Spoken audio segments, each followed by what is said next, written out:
రాష్ట్రాల్లో రెపరెపలాడిన పసుపు జెండా. టీడీపీ 44వ ఆవిర్భావ దినోత్సవం. ఎమ్మెల్యే గౌతు శిరీష పార్టీ ఆవిర్భావం నుండి నేటి వరకు సాగిన ప్రస్తావాన్ని 3 తరాల నాయకత్వానికి స్మరించుకున్న నేతలు, సీనియర్ కార్యకర్తలకు ఘన సన్మానం. తెలుగుదేశం పార్టీ కార్యాలయంలో 44వ ఆవిర్భావ దినోత్సవం పలాస నియోజకవర్గంలో పండుగ వాతావరణంలో అత్యంతంగా ఘనంగా జరిగింది. ఈ వేడుకల్లో భాగంగా స్థానిక పార్టీ కార్యాలయం వద్ద ఎమ్మెల్యే గౌతు శిరీష పార్టీ జెండాను ఎగురవేశారు. అనంతరం అక్కడి నుండి నాయకులు, కార్యకర్తలతో కలిసి కాశీ బుగ్గలోని ఎన్టీఆర్ విగ్రహం వద్దకు చేరుకుని స్వర్గీయ నందమూరి తారక రామారావుకు ఘన నివాళి అర్పించారు. అక్కడ మరోసారి పసుపు జెండాను ఎగురవేసి ఎన్టీఆర్ ఆశయాలను స్మరించుకున్నారు. అనంతరం పార్టీ కార్యాలయంలో జరిగిన ప్రధాన కార్యక్రమంలో పార్టీ ఆవిర్భావం నుండి పనిచేస్తున్న సీనియర్ నాయకులను, పార్టీ కోసం కష్టపడుతున్న యువకులను ఎమ్మెల్యే గౌతు శిరీష సీనియర్ నాయకులు దుశాలువాలతో సత్కరించి వారి సేవలను కొనియాడారు. ఈ సందర్భంగా ఏర్పాటు చేసిన సభలో గౌతు శిరీష తన ప్రసంగంతో అందరినీ ఉత్తేజపరిచారు.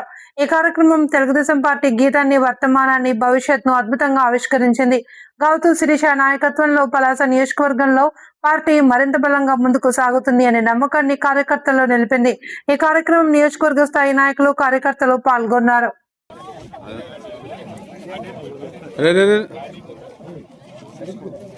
ఇది ఎవరు అందరూ ముందుకు వెళ్ళిపోవాలా?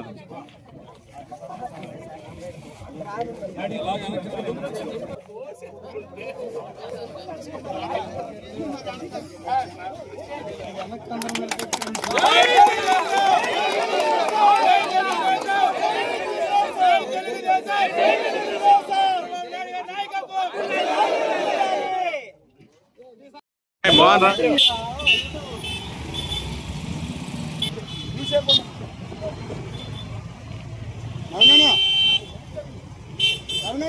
కొద్దిగా ఇంకో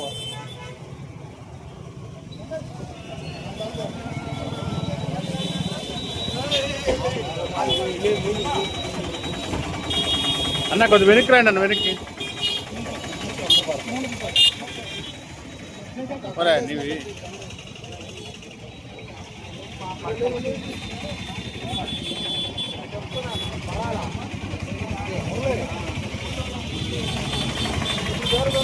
కొంచెం వెనక్కి రండి, వెనక్కి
కొనసాగిద్దాం ఎన్టీఆర్ ఆశయాలను, కొనసాగిద్దాం ఎన్టీఆర్ ఆశయాలను, కొనసాగిద్దాం ఎన్టీఆర్ ఆశయాలను. జై తెలుగుదేశం.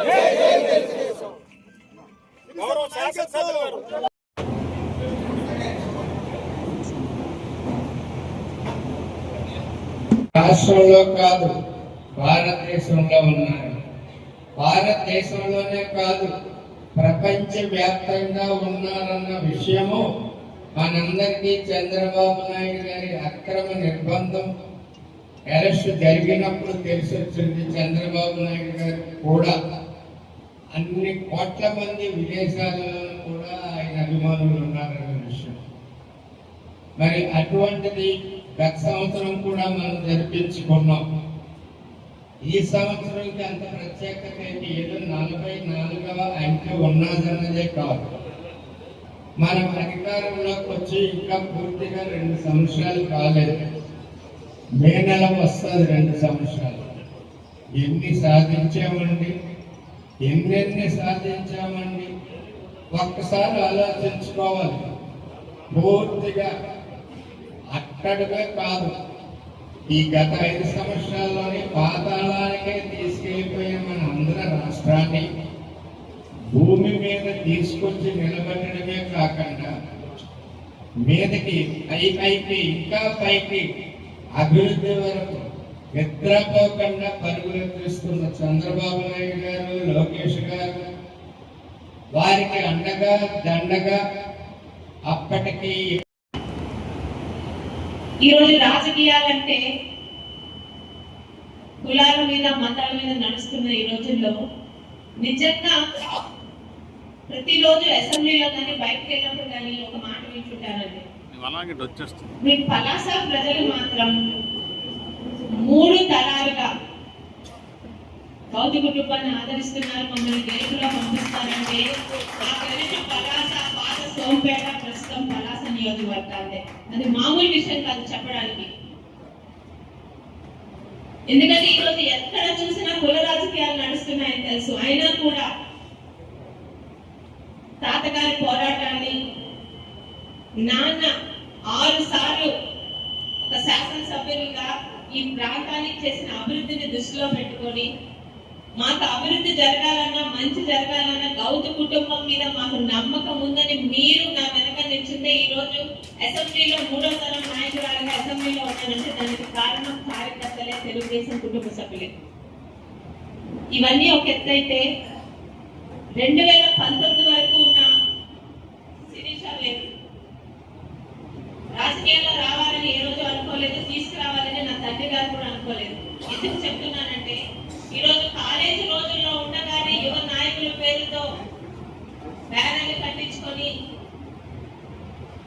పార్టీ యాక్టివ్గా ఉన్న రోజుల్లో కూడా మాకు ఏ రోజు పార్టీ రాజకీయాలకి దగ్గరగా తీసుకురాలి. మాకు ఓటు వచ్చాక నాన్నగారికి ఓటు వేయడం తప్పితే ఆయన ఎన్నికల్లో కనీసం